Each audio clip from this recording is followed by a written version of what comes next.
நம்ம உடம்புல ஒரு பார்ட் நம்ம பறக்கும் போதும் இறக்கும் போதும் நம்ம கூட இருக்காது. அதுதான் நம்மளோட பற்கள். உடம்புல ஏதாவது காயம் ஏற்பட்டுச்சு அப்படின்னா தன்னால சரியாயிடும். ஆனா பல்லு உடஞ்சிச்சு அப்படின்னா அவ்வளவுதான்.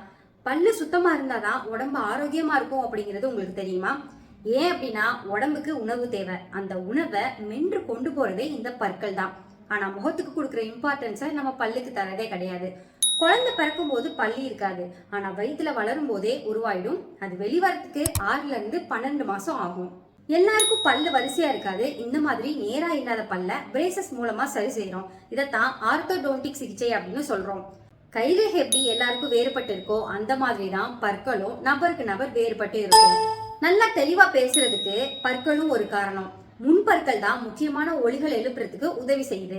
இதய நோய், அல்சைமர் நோய், சர்க்கரை நோய் இந்த மாதிரியான பிரச்சனையும் பல்லு சுத்தம் இல்லாதது ஒரு காரணம் தான். மொத்தத்துல உடம்பு ஆரோக்கியமா இருக்கணும் அப்படின்னா பல்லு சுத்தமா இருக்கணும். இதைத்தான் வாய் சுத்தம் அப்படின்னு சொல்றாங்களோ.